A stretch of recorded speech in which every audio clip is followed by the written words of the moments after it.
The European Union is the result of a long process of voluntary surrender of sovereignty in favor of a set of supranational institutions, which then became entitled to rule over the specific policy area affected. This process started in 1951 with the European Coal and Steel Community. It continued after 1957 with the European Economic Community and the European Atomic Energy Community. In 1965 took place the merger of the institutions of the then existing three European communities into a set of common institutions. After 1965, the European Community encompassed the three communities. The European Union itself was created by the Treaty of Maastricht of February 1992, which came into force in November 1993. It encompassed the three existing communities and added new policy developments, such as the single currency and the European citizenship. Properly speaking, integration requires the transfer of sovereignty in a voluntary and irreversible manner.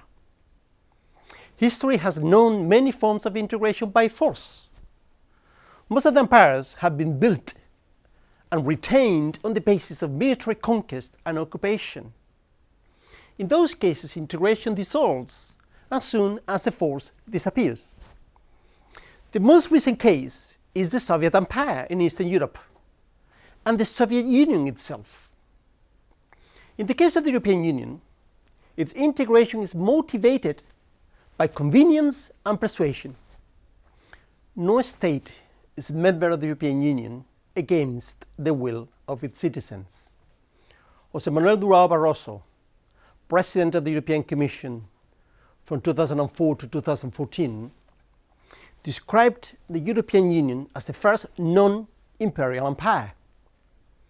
The reversibility was an innovation which appeared after the first community had been created.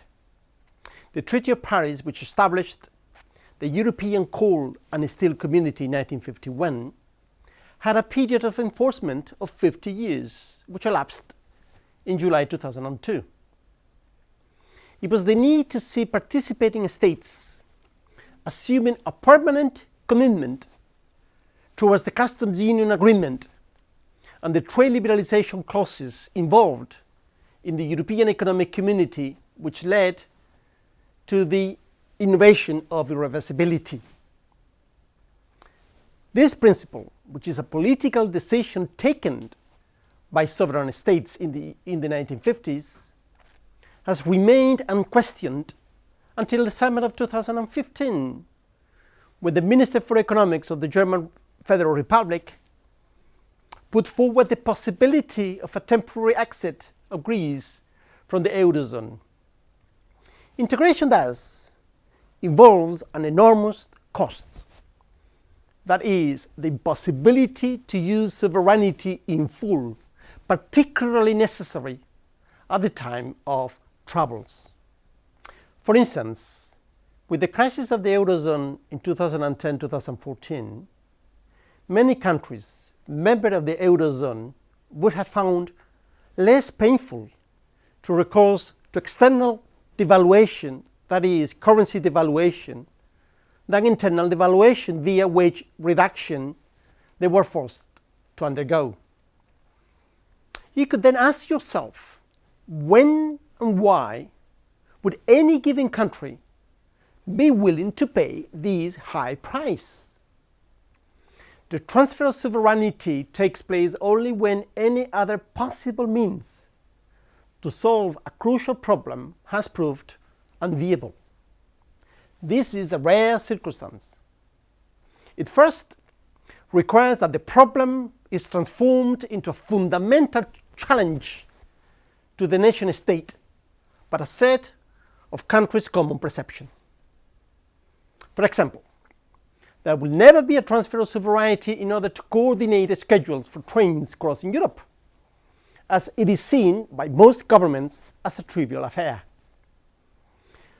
The problem to be solved must affect the fundamentals of the social and political consensus underlying the nation. And secondly, this challenge needs to be perceived as such by a set of national governments. There will not be any transfer of sovereignty to solve any individual nation's problem, no matter how. European integration is a collective process of sovereignty transfer, a collective response to challenges perceived as such in common.